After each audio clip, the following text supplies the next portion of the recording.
It happened quietly, not in a moment you were braced for. Not after a conversation or a sign or a breakthrough session where something clicked and you walked out changed. It happened the way most real things happen in this journey, in the ordinary middle of something else, in the gap between one thought and the next, somewhere between waking up and remembering everything you are waking up to. You noticed, without planning to notice, that something in you had shifted, not the hope. You know what hope feels like.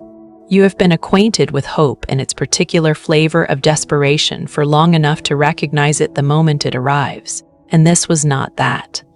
Hope has a reaching quality to it, a straining forward, a sense of not yet and maybe and please. What arrived this week was not reaching anywhere. It was already settled somewhere inside you like a stone resting on the floor of a still lake. Quiet, not urgent, not performing anything. The belief that this would last forever just stopped being believable. Not because you convinced yourself of anything. Not because you did a visualization or read something that reframed the separation for you or talked yourself into optimism. Those are things you have done before. Those are conscious decisions to try on a different story and see if it fits better. This was not a decision. This was more like noticing that a door you had assumed was locked is simply standing open. You did not unlock it. You did not find the key. You turned toward it one ordinary morning and it was just open and had probably been open for a while. And you had been so oriented toward the locked version of it that you had stopped checking. That is the shift. And if you are sitting with it right now and wondering whether to trust it, wondering whether this is just another round of hope dressed differently, wondering whether the part of you that stops believing the separation will last forever is the same part that has gotten you into trouble before, I want you to stay with me for a few minutes. Because what happened in you this week is not what you think it is. If you have felt something open in you lately and you cannot explain where it came from, leave a like and subscribe so you do not miss what comes next. Drop the words "I feel it opening" in the comments to anchor this. Because the shift that just moved through you has a name, and that name is going to change the way you understand everything that comes next. Before we go further, there is something I want to put in front of you directly. Because what you are experiencing right now, this quiet opening, this shift that arrived without your permission, is not generic. It is not what all twin flames feel. It is specific to your chart, your soul, contract, your particular configuration with this person. And if you have been trying to understand this journey through general content without ever having someone look at the actual blueprint underneath your specific connection, you are missing the most important layer of what is happening. That is what the personal union reading is for. And now you can order your own personal reading. You come with your name, your date of birth, your time of birth, your place of birth. And what you receive is a reading built from your actual chart, using the lens of twin flame energy and astrology. That tells you where you are in this journey right now, what the universe is currently constructing in the space between you, and what your soul contract with your twin actually means for the timing ahead. It comes as a personal audio reading sent straight to your inbox, along with a detailed written report you can return to again and again. This is not general guidance dressed up as personal. This is the specific blueprint of your specific connection, read by someone who can see what the universe has been orchestrating underneath the surface of everything you have been living through. If you are ready to stop guessing and start knowing, the link is below. There is a version of false opening that most people in this journey have experienced. It usually comes after a good period, a few days where you feel lighter, where the grief has taken a small step back and something that resembles ordinary life returns for long enough that you think maybe this is it. Maybe this is the turning. And then something triggers you, and the weight comes back and you realize the lightness was not the shift. It was just a rest stop, your system taking a breath before the next round. That is not what this is. What you are experiencing right now does not have the quality of a rest stop. It does not feel like relief between rounds. It feels more structural than that. Like something in the underlying architecture of how you've been holding this journey has quietly, without announcement, reorganized itself. and you are only now becoming aware of how different the view is from where you are standing. The particular signature of this shift, the one that distinguishes it from the false openings, is that it does not require anything from him to stay in place. That is the test. The false openings are always contingent. They feel better because you heard something or sensed something, or a synchronicity arrived that seemed like a signal. They are real in their moment, but they are dependent on incoming data. They need the field to keep producing evidence in order to sustain themselves. The moment the evidence stops or a contradictory piece of information arrives, they collapse back into the familiar ache. What shifted in you this week is not waiting for anything from him. It is not scanning the horizon for confirmation. It is not holding its breath for his next move. It is simply present. And that is new. And that is not small. And the reason it is happening now, in the last days of April 2026, has everything to do with what the sky is doing above you as you sit with this. On April 26, 2026, Uranus completes its move into Gemini. This is not a small event in the sky. Uranus moves slowly. It spends approximately 7 years in each sign. The last time it was in Gemini, the world was in the middle of rebuilding itself from the ground up. And now it returns, and the territory it enters is the territory of the mind. The stories we tell. The fixed narratives we have constructed about what is possible and what is not. The mental frameworks that have been running in the background, often without our awareness, shaping what we believe about our lives and our connections and our futures. Gemini rules the mind, the twins, the duality. The part of us that holds two things at once and calls the tension between them identity. And Uranus in Gemini is here for 7 years to break apart every mental structure that has outlived its usefulness. In a twin flame journey, the mental structures that outlive their usefulness are very specific. They are the ones that were built for survival. The belief that this will last forever. The story that you are someone who always gets left. The narrative that says love this real is also love this dangerous, and therefore the only safe response is to expect the worst while hoping for something else. Those beliefs were not lies, they were adaptations. They were your mind trying to protect you from a hope that had cost you something real in the past. Uranus does not dismantle those structures violently. It does something subtler and more permanent. It makes them stop making sense. Suddenly, the logic that held them together no longer holds. The internal argument for why you should keep believing the separation is permanent just does not land the way it used to. And you find yourself, quietly, without drama, standing in a different relationship to the story you have been living inside. That is what happened in you this week. The architecture of permanent separation just stopped holding. There is a well-documented phenomenon in psychology called post-traumatic growth. It was researched and named by Richard Tedeschi and Lawrence Calhoun in the 1990s, and what they found was something that surprised even them. When people go through significant trauma and actually process it rather than bury it, something happens that is categorically different from simply recovering. They do not return to who they were before the trauma. They become something that was not possible before the trauma. New capacities open. New perceptions arrive. New ways of relating to possibility that had been structurally unavailable to them prior to the experience. There are 5 domains in which this growth consistently shows up. Personal strength. New possibilities. Relating to others differently. Appreciation of life. And spiritual or existential change. What distinguishes post-traumatic growth from ordinary resilience is that it is not about bouncing back. Bouncing back means returning to the prior state. Post-traumatic growth means the prior state is no longer the ceiling. The wound cracked something open that would not have cracked any other way, and through that crack, something genuinely new has become available. The twin flame journey is, in psychological terms, one of the most potent activators of post-traumatic growth that exists.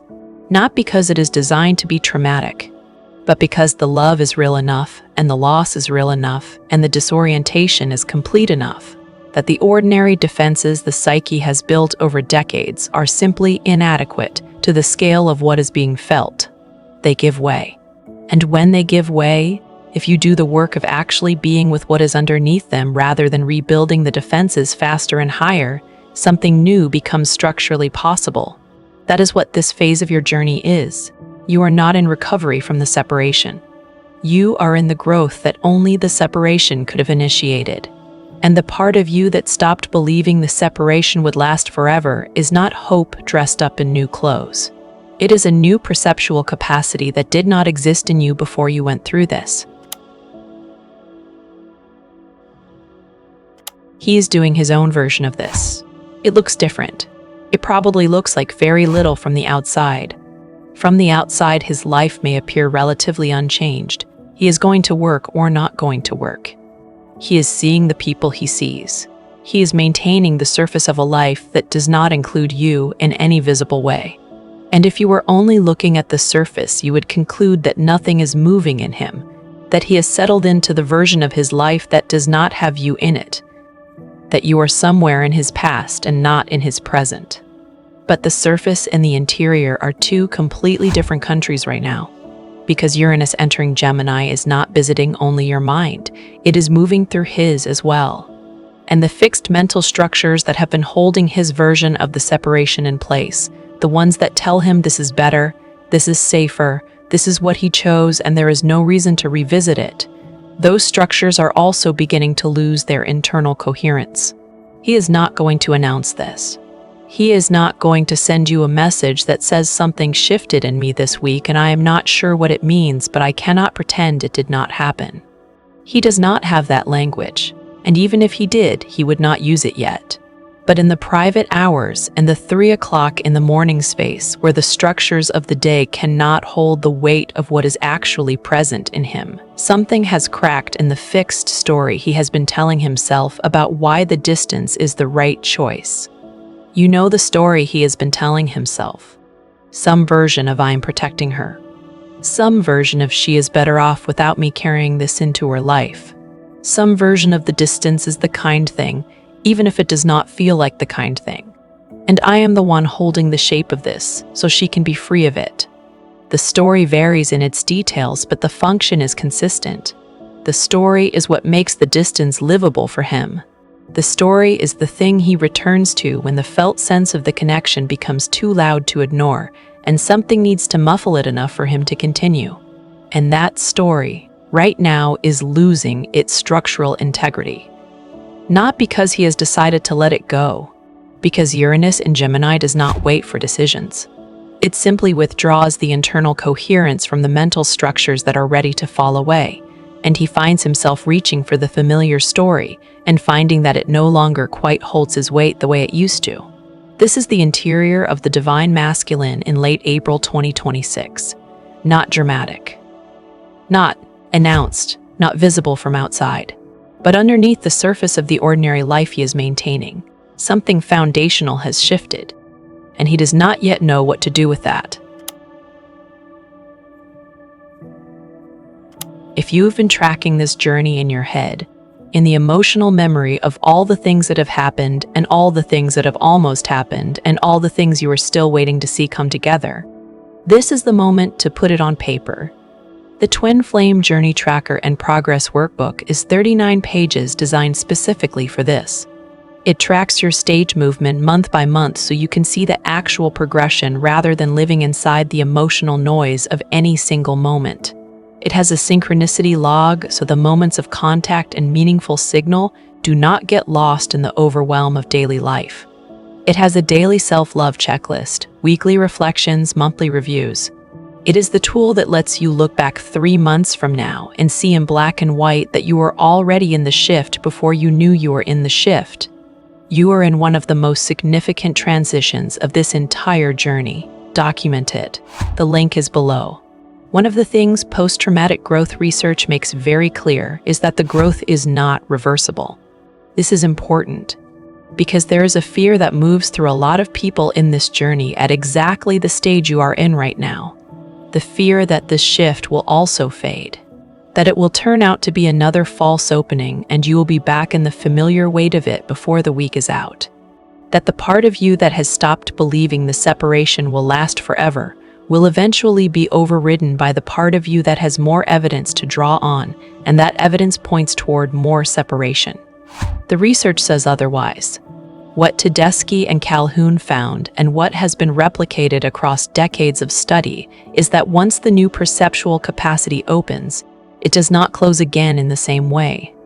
It may go quiet during hard periods. It may not be the loudest thing in the room when grief returns or when a triggering event lands. But the structural shift is permanent. The new ceiling is the new floor. And the part of you that can now perceive the possibility of the connection coming together has been permanently added to the architecture of who you are. You are not the same person who entered this journey. That is not a metaphor. In a measurable, neurological, psychological sense, you are a different person. The experiences you have moved through have created new neural pathways, have shifted your baseline perception, have reorganized what you are capable of holding without collapsing. And the specific capacity to hold the possibility of union without either grasping for it or armoring against it is a capacity that did not exist in you before the journey carved it open. This is what it means that the separation was always a part of the path and not a derailment of it, not as a comfort, as a literal description of the mechanism. The separation was the process that built the version of you who can hold this. There is a particular temptation at this stage that is worth naming directly. The temptation is to do something with the shift, to send a message, to reach out, to use the openness you feel as a reason to close the distance, because something in you has changed, and you want him to know that it has changed, and you want the change to mean something immediately visible in the external circumstances of the connection. Resist that, not because reaching out is always wrong, but because what is happening right now in the energetic field between you does not need your assistance. It is already moving. The shift in you creates a corresponding shift in the field. That is how this works. That is the mechanics of the twin flame connection that cannot be fully explained through ordinary relational frameworks, but that anyone who has been in this long enough understands in the felt sense. Your inner movement is already reaching him, not because you are sending it, because you are the same field. What this moment needs from you is not action outward. It needs presence inward. The opening that arrived this week is a new room in the interior of you. And the invitation of this moment is to go into that room and look around, to let yourself actually be inside the experience of no longer believing this will last forever, without immediately converting it into strategy or hope or evidence for a timeline. To sit with the unfamiliar feeling of a future that is open rather than closed, to notice what you feel in your body when the fixed story of permanent separation is no longer occupying the space it used to occupy. That feeling is information. It is the felt sense of what you are actually moving toward, and it is more accurate than any analysis you could perform on the situation from the outside. Here is what becomes possible when the belief in permanent separation loses its grip. Not union on a specific timeline, not a guaranteed phone call or a message or a physical appearance. Those are outcomes, and outcomes are not in the territory we are working in right now. What becomes possible is a different quality of being.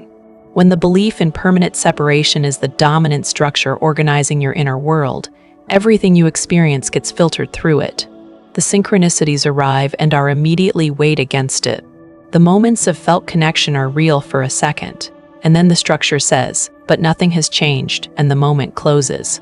The inner growth you are genuinely doing is acknowledged and then immediately followed by. But it does not matter if nothing changes on the outside.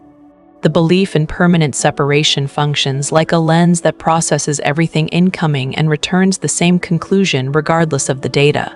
When that lens shifts, as it has this week, the data lands differently.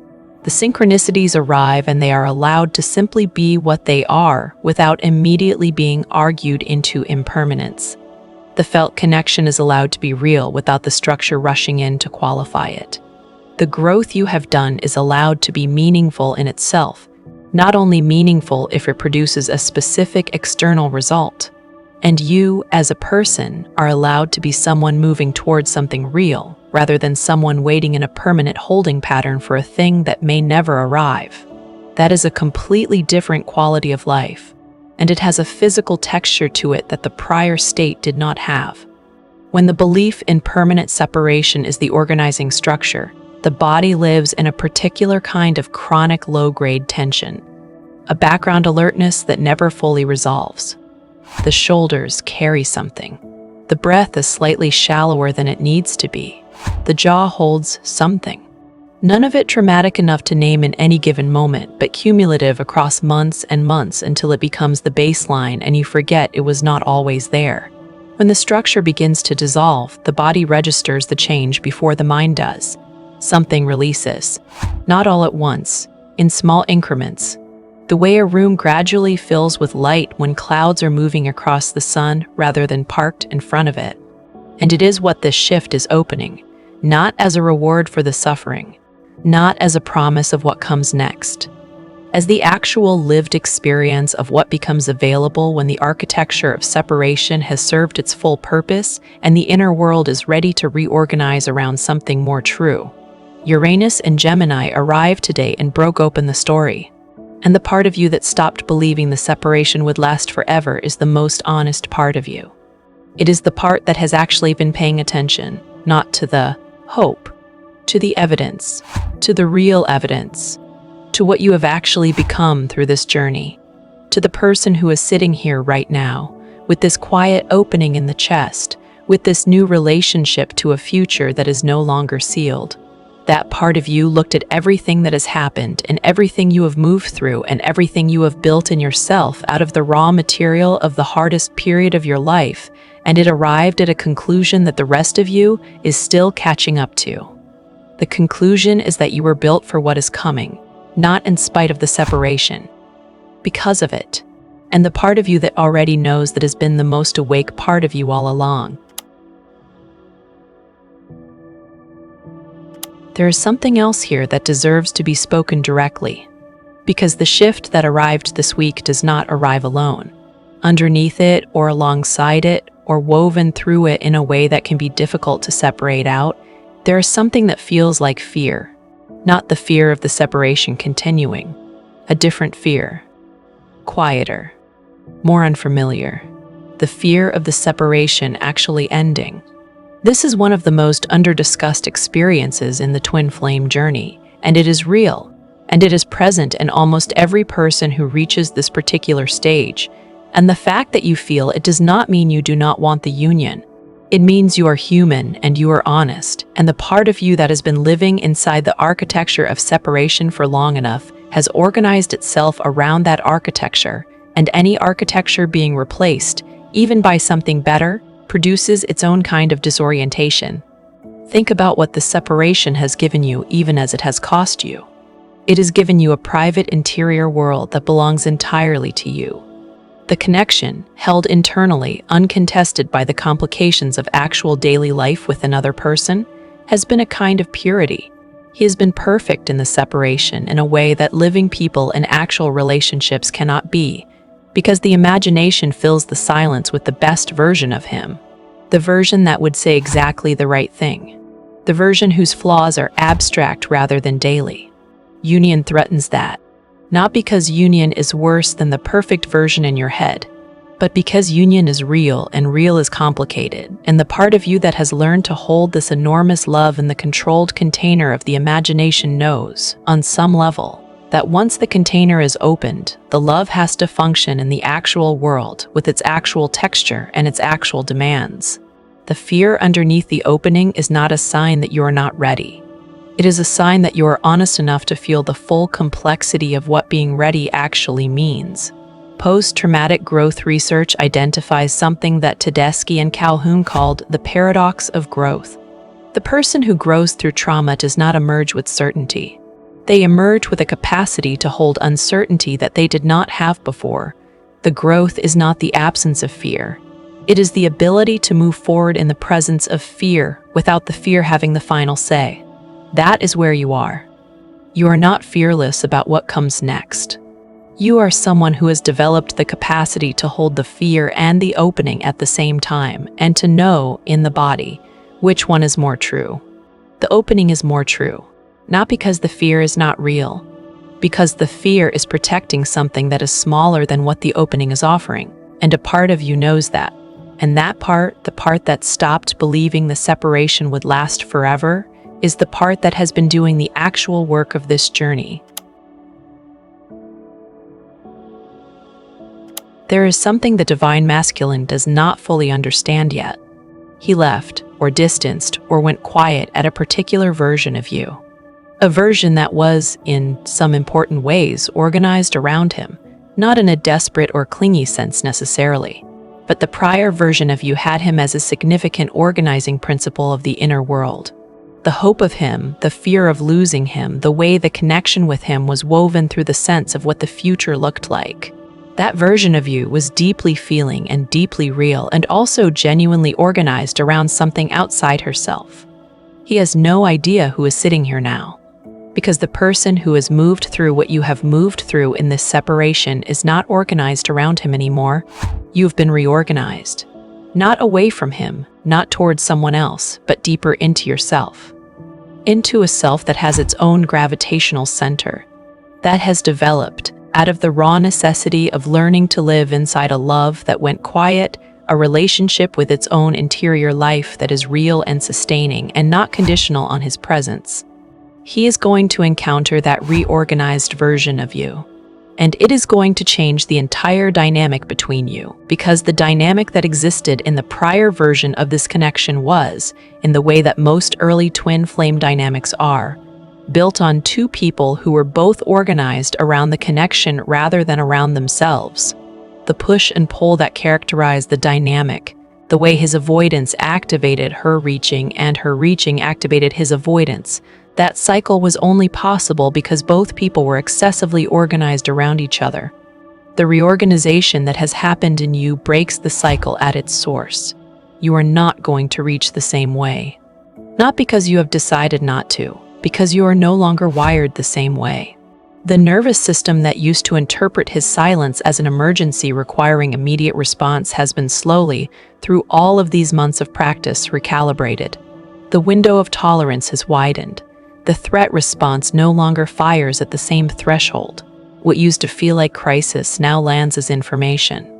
And when he encounters that, when he feels the difference in the field between you, something is going to shift in him too. Because his avoidance was always a response to a specific version of you. A version whose nervous system was activated enough to make him feel the pressure of the connection in a way that his own nervous system, with its particular wiring and its particular fears, could not tolerate. The pressure is not the same anymore, and the absence of that pressure removes the primary trigger for the avoidance response. This is not strategy. You did not do this to get a different response from him. You did it because the journey asked it of you, and you did the work, and this is what the work produces. But the effect on the dynamic is real. What comes next between you is not going to look like what came before, because the person he is going to encounter when the field between you closes is not the person he left. And he is not the same person who left. And two reorganized people meeting on the other side of the territory that reorganized them is not a reunion in the ordinary sense of the word. It is more like a first meeting. Between people who have the history of a shared soul and the presence of two fully reorganized individuals who are finally ready to encounter each other, without the survival architecture getting in the way. That is what is building. In the quiet that is here right now. In the opening that arrived this week. In the shift that moved through you without asking your permission. In the part of you that stopped believing the separation would last forever. All of it is building toward that. And you do not have to do anything to make it happen. You just have to keep being the person this journey has been making you. This is the week you remember. Not because something dramatic happened, because something true arrived. Because the part of you that has been quietly doing the real work of this journey, the part that goes into the difficult rooms instead of walking past them, the part that has stayed honest when dishonesty would have been easier, the part that has kept showing up for itself even when showing up felt like going through the motions, that part looked at everything and arrived somewhere new. It stopped believing the old story. Not in the way of giving up, in the way of a structure that has done its job and knows it. The separation was always a parenthesis, not the sentence. And what comes after the parentheses closes is the continuation of something that was never actually interrupted, just held in a form that required this particular container, this particular length of time, this particular depth of interior work before it was ready to move into what it was always building toward. You are ready? The part of you that knows it has been ready for a while. And the shifts that arrived this week, quiet and unannounced and more solid than any hope has ever felt, is the signal that the parentheses is doing what parentheses do. It is closing.